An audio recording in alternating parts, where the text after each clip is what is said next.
പ്രിയമുള്ളവരെ, ഞാൻ ഈ കഴിഞ്ഞ 35 വർഷങ്ങൾക്ക് മുമ്പ് ഭഗവത്ഗീതയും അതോടൊപ്പം തന്നെ മഹാഭാരതവും വായിച്ചിട്ടുണ്ട്. പിന്നീട് ഭഗവത്ഗീത, നിത്യചൈതന്യയതിയുടെ ഭഗവത്ഗീത ഞാൻ വാങ്ങി സൂക്ഷിക്കുകയും ചെയ്തിട്ടുണ്ട്. അതും വായിച്ചിട്ടുണ്ട്. പക്ഷേ അതിൽ നിന്ന് വ്യത്യസ്തമായി കഴിഞ്ഞ ദിവസം ലിവർപൂളിലെ ഹിന്ദു സമാജം സംഘടിപ്പിച്ച അയ്യപ്പ വിളക്ക് പരിപാടിയിൽ പങ്കെടുക്കാൻ വേണ്ടി ഞാൻ പോയി. ആ പരിപാടിയിൽ ചെന്നപ്പോൾ അവിടെ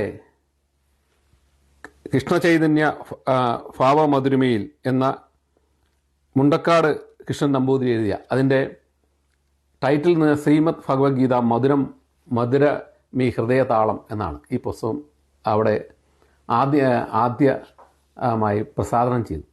അപ്പോൾ അതിൻ്റെ ആദ്യ കോപ്പി തരാൻ അവർ എന്നെ വിളിച്ചു. എനിക്ക് അവരത് ആദ്യ കോപ്പി തരികയും ചെയ്തു. സത്യത്തിൽ എനിക്ക് വളരെ സന്തോഷമുണ്ടായി. കാരണം ഞാൻ ഈ 35 വർഷങ്ങൾക്ക് മുമ്പ് ഈ മഹാഭാരതവും അതുപോലെ തന്നെ ഈ മഹാഭാരതത്തിൻ്റെ ഭാഗമായ ഭഗവത്ഗീതയും വായിച്ചപ്പോൾ എൻ്റെ മനസ്സിൽ അന്ന് രൂപപ്പെടുത്തിയെടുത്ത ചില മൂല്യങ്ങളുണ്ടായിരുന്നു.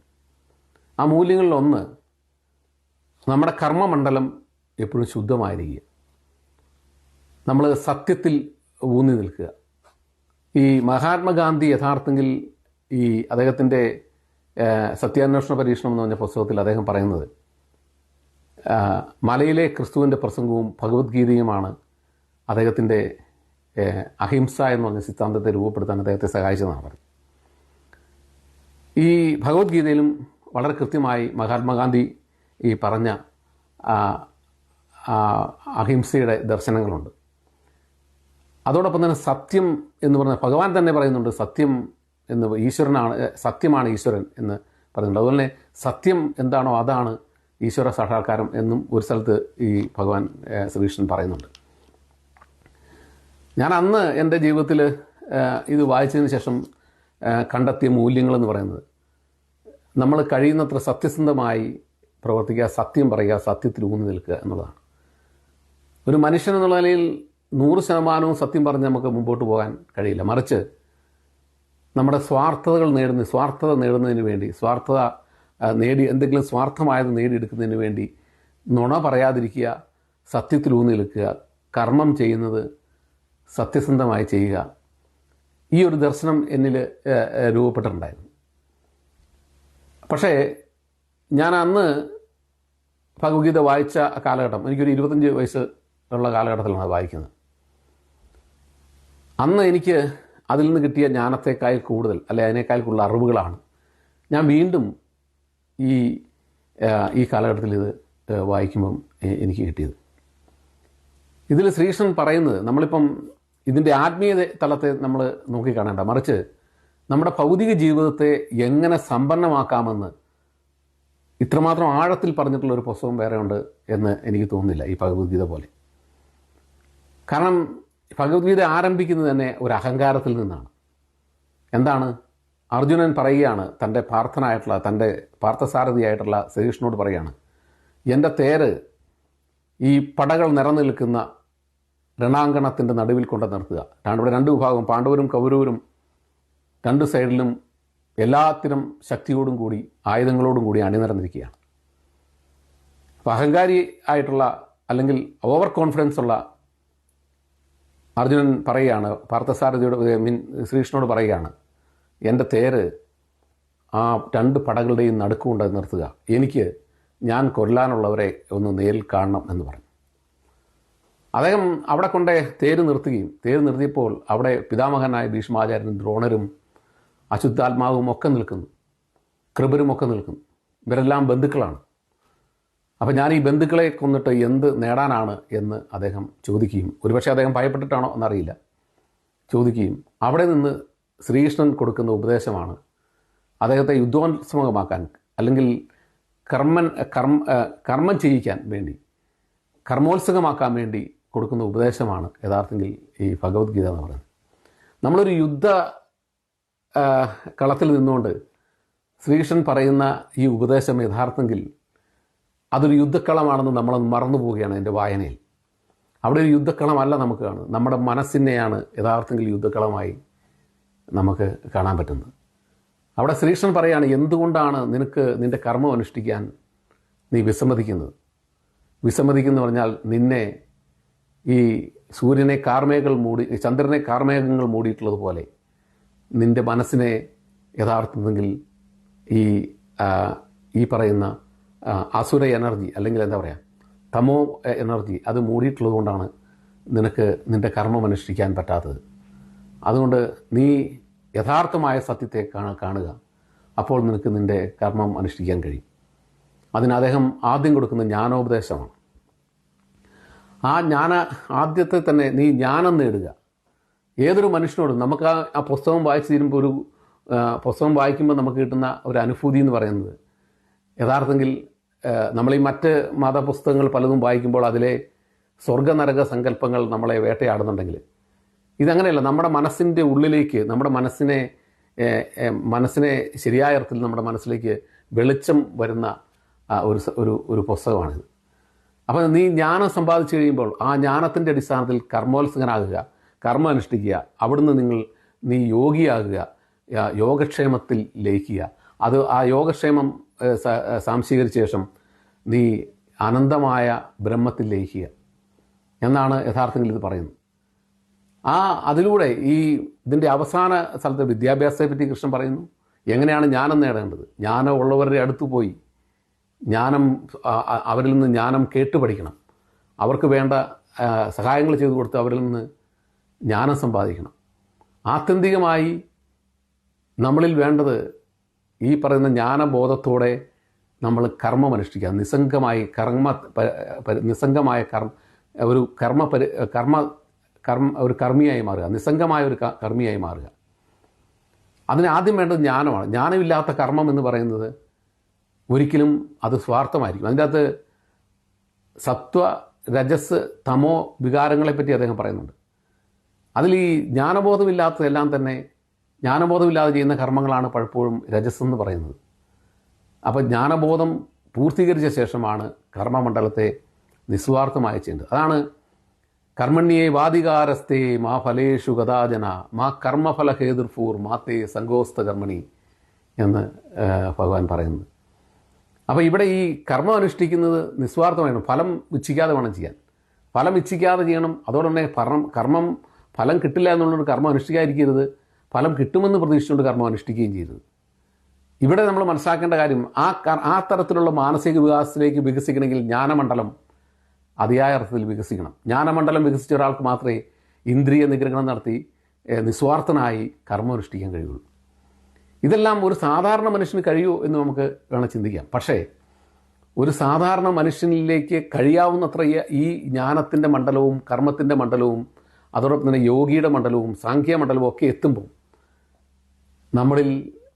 നമ്മളിലുണ്ടാകുന്ന ശാന്തി, സമാധാനം അത് വളരെ വലുതാണ്. നമ്മൾ ചെയ്യുന്ന കർമ്മമണ്ഡലത്തിൽ നമ്മൾ നിസ്വാർത്ഥനായി ചെയ്യുമ്പം നമുക്ക് കിട്ടുന്ന ഒരു ആസ്വാദ്യത അത് നിസ്സാരമല്ല. നമ്മൾ ചെയ്യുന്ന പ്രവൃത്തി, നമ്മൾ ആർക്കെങ്കിലും ഒരു ഉപകാരം ചെയ്താൽ ആ ഉപകാരത്തെപ്പറ്റി നമ്മൾ ചിന്തിക്കാതെ, അവരിൽ നിന്നൊരു ഉപകാരം ലഭിക്കുന്നതിനെപ്പറ്റി ചിന്തിക്കാതിരിക്കുക എത്ര മഹത്തരമായ കാര്യമാണ്. അവിടെ നിന്ന് നമുക്ക് നമ്മുടെ ദുഃഖങ്ങളില്ലാതെയാകും.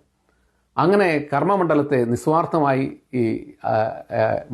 ചെയ്യാൻ, അതോടൊപ്പം തന്നെ അദ്ദേഹം പറഞ്ഞു ഇതിൻ്റെ അകത്ത് ഏറ്റവും പ്രധാന കാര്യം എന്ന് പറയുന്നത് അല്ലയോ പ്രാർത്ഥ. ഇതിൻ്റെ അകത്ത് ഇദ്ദേഹം എഴുതിയേക്കുന്ന മുണ്ടക്കാട് കൃഷ്ണൻ നമ്പൂതിരി തന്നെ പറഞ്ഞിരിക്കുന്ന കാര്യമാണ്. അതിൻ്റെ അദ്ദേഹം സാംശീകരിക്കുന്ന വളരെ ശരിയാണത്. അല്ലയോ പാർത്ത, നീ എൻ്റെയും ഞാൻ നിൻ്റെയുമാകുന്നു. എൻ്റേതെല്ലാം നിൻ്റേതെല്ലാം എൻ്റേതുമാകുന്നു. ഹേ ഭരതർഷ, ഞാൻ നിന്നിലും നീ എന്നിലും കുടികൊള്ളുന്നു. ഈ പ്രപഞ്ചത്തിലെ മുഴുവൻ ചരാചരങ്ങളും എൻ്റേതും കൂടെ കൂടി ഭാഗമാണ്. അതെല്ലാം ദൈവത്തിൻ്റെ ഭാഗമാണ് എന്നൊക്കെ ചിന്തിക്കാൻ, അല്ലെങ്കിൽ അത് എൻ്റേതിൻ്റെയും കൂടെ ഭാഗമാണ്. ഞാൻ എൻ്റെ ആത്മീയ തലത്തെ വലിയ കാര്യമായി പ്രൊമോട്ട് ചെയ്യാൻ ആഗ്രഹിക്കുന്നില്ല. അതിൻ്റെ കാരണം അതിൽ നമ്മുടെ ചിന്തകൾക്ക് പറ്റാത്ത ചില സംഭവങ്ങളൊക്കെ, ഇപ്പം കൃഷ്ണൻ്റെ അദ്ദേഹത്തിൻ്റെ യഥാർത്ഥ സ്വരൂപം കാണിക്കുന്ന തലത്തിലൊക്കെ അവിടെയൊക്കെ ഭയപ്പെടുത്തുന്നതാണ്. അതിലേക്കൊന്നും പോകണ്ട. മറിച്ച് ഇതിൻ്റെ ജ്ഞാനമണ്ഡലവും കർമ്മമണ്ഡലവും യോഗമണ്ഡലവും വളരെ കൃത്യമായി നമ്മൾ പഠിക്കുകയും അതിൻ്റെ അകത്തെ ഉപദേശങ്ങൾ വളരെ കൃത്യമായി നമ്മൾ മനസ്സിലാക്കുകയും ചെയ്യുമ്പോൾ തീർച്ചയായും നമുക്ക് കിട്ടുന്ന ഒരു അനുഭൂതി നിസ്സാരമല്ല. നമ്മൾ എന്ത് സമ്പാദിക്കുമ്പോഴും അതിൻ്റെ ഒരു ധാർമ്മികത ഉണ്ടാവും. നമ്മൾ എന്ത് പറയുമ്പോഴും എന്ന് പ്രവർത്തിക്കുമ്പോഴും അതിലൊരു ധാർമ്മികത. ഇത് പറയുന്ന എന്നെ സംബന്ധിച്ചിടത്തോളം ഞാൻ അതിലേക്ക് എത്തിയിട്ടുള്ള ഒരാളല്ല. ഞാനിത് വായിക്കുമ്പോൾ എനിക്ക് തോന്നുന്നത് എന്നിൽ ദേവഗണങ്ങളല്ല കൂടുതലുള്ളത്, അസുരഗണങ്ങളാണ് കൂടുതലുള്ളത്. എൻ്റെ കയ്യിൽ തമോ വികാരങ്ങളാണ് കൂടുതലുള്ളത്. എന്നിൽ ഞാൻ മനസ്സിലാക്കിയിടത്തോളം സാത്വിക ഗുണങ്ങളല്ല കൂടുതലുള്ളത്, അല്ലെങ്കിൽ ഈ പറയുന്ന ധർമ്മമണ്ഡലമല്ല എന്നിൽ സജീവമായി, അല്ലെങ്കിൽ രജസ് ഗുണങ്ങളല്ല എന്നിലുള്ളത്. ഞാൻ പലപ്പോഴും എൻ്റെ തമോ ഗുണങ്ങളെ ശരിയായ അർത്ഥത്തിൽ തിരിച്ചറിയാൻ ശ്രമിച്ചിട്ടുണ്ട്. അതിന് ഞാൻ പലപ്പോഴും ആലോചിച്ചിട്ടുണ്ട്. അതിനെല്ലാം ഇതിന് മറുപടി കിട്ടി എനിക്ക് വീണ്ടും എൻ്റെ ഈ രണ്ടാമത്തെ വായനയിൽ. ഞാൻ ഇഷ്ടപ്പെടാത്ത ചിന്തകൾ എങ്ങനെ എന്നിൽ വരുന്നു ഞാൻ പലപ്പോഴും ചിന്തിക്കാറുണ്ട്. ഞാൻ ഒരിക്കലും ആഗ്രഹിക്കാത്ത ചിന്തകൾ എൻ്റെ മനോമണ്ഡലത്തിലൂടെ കടന്നു പോകാറുണ്ട്. ഞാൻ അതിനെ ശപിക്കാറും പഴിക്കാറുമുണ്ട്. അപ്പോൾ ഞാൻ പലപ്പോഴും ആലോചിച്ചിട്ടുണ്ട് ഇത് എവിടുന്ന് വരുന്നു എന്ന്. അപ്പോൾ ഇതിൽ പറയുന്നത് അതിൻ്റെ അകത്ത് പാരമ്പര്യ ഗുണത്തിൻ്റെ ഒരു ഘടകമുണ്ടെന്ന് ഭഗവാൻ പറഞ്ഞത്, അല്ലെങ്കിൽ ശ്രീകൃഷ്ണൻ പറയുന്നത് എന്നെ വളരെ കൃത്യമായി സ്വാധീനിച്ചത്. ആ പാരമ്പര്യ ഗുണം എന്ന് പറയുന്നത് നമ്മുടെ ജന്മവാസനയുടെ ഭാഗമായിട്ടുള്ളതാണെന്നും അത് നമ്മളറിയാതെ നമ്മളിൽ കിടക്കുന്നുണ്ടെന്നും അദ്ദേഹം പറയുന്നുണ്ട്. അതിൽ നിന്നാണ് അത്തരം ചിന്തകൾ നമ്മൾ വരുന്നത്. ഈ ധർമ്മമണ്ഡലത്തെ സംബന്ധിച്ചുള്ള എൻ്റെ സംശയങ്ങൾ പലപ്പോഴും ഉണ്ടായിരുന്നു. ഇപ്പം നമ്മൾ മഹാഭാരതം വായിക്കുമ്പം വസ്ത്രാക്ഷേപം നടക്കുന്നു, നമ്മുടെ പാഞ്ചാലിയുടെ വസ്ത്രാക്ഷേപം നടക്കുമ്പോഴത്ത് അവിടെ ചുറ്റും ആ രാജസദസ്സിൽ ദുര്യോധനും ഭീഷ്മരും ദ്രോണരും എല്ലാവരും ഇരിപ്പുണ്ട്. അവിടുത്തെ എല്ലാ ശ്രേഷ്ഠരും ഇരിപ്പുണ്ട്. അവരെല്ലാം ഓരോ ഡെഫിനിഷൻ പറയുകയാണ് ഇത് നടക്കുമ്പോൾ. ഈ പാഞ്ചാലി ചോദിക്കുകയാണ്, നിങ്ങൾ ഈ കാണിക്കുന്ന അനീതിയല്ലേ ഒരു സ്ത്രീയോട് എന്ന് ചോദിക്കുമ്പം വിതുരർ പറയുന്നു ധർമ്മം ഒരിക്കലും നശിക്കുന്നില്ല, അതെന്നും നിലനിൽക്കുമെന്നും, പക്ഷേ അതിനെ പ്രിവെൻറ്റ് ചെയ്യാൻ കഴിയുന്നില്ല. അതുപോലെ ഭീഷ്മാചാര്യർ പറയുന്നു ധർമ്മസ്യ തത്വം നിഹിതം ഗുഹയാം മഹാജന യോഗെ മഹാജനങ്ങൾ പോകുന്ന വഴിയെ മഹാജനായ എന്ന് പറഞ്ഞാൽ വിട്ടുപോയി.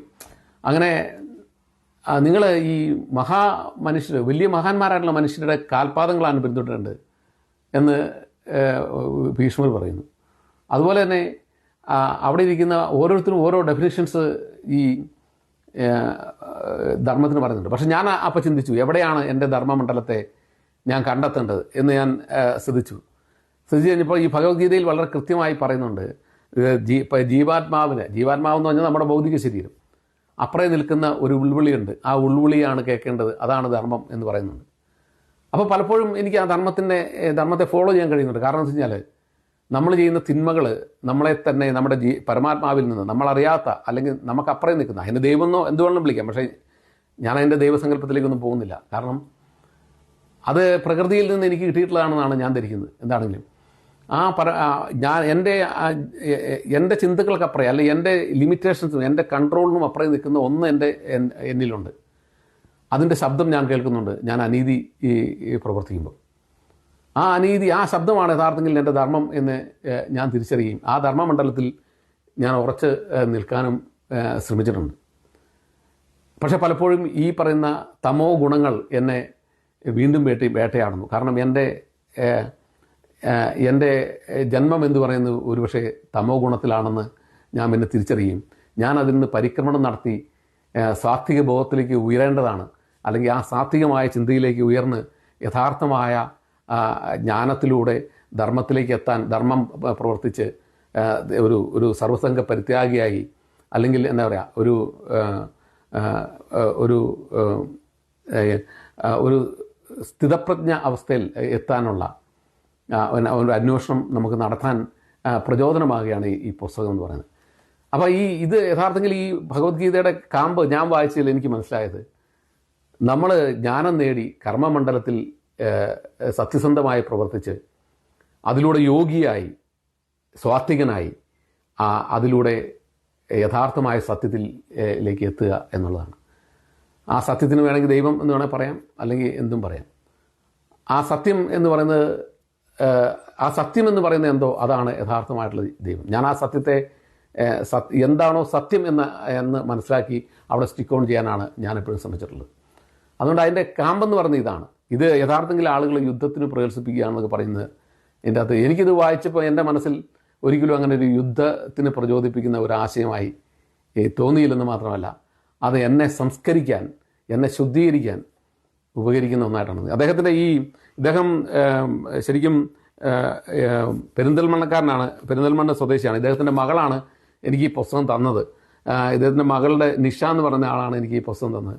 എന്തായാലും എന്നെ ഈ പുസ്തകം തരാൻ നിങ്ങൾ സെലക്ട് ചെയ്തതിനും അതോടൊപ്പം തന്നെ ഇതൊന്നുകൂടി വായിക്കാനും എൻ്റെ മനസ്സിനെ കുറച്ചുകൂടി നന്മയിലേക്കും ജ്ഞാനമണ്ഡലത്തിലേക്കും ആ ജ്ഞാനമണ്ഡലത്തിലൂടെ കർമ്മമണ്ഡലത്തിലും എനിക്ക് നിസ്വാർത്ഥമായി പ്രവർത്തിക്കാൻ ചെറുതെങ്കിലും ഒരു പ്രചോദനമായിട്ടുണ്ട്.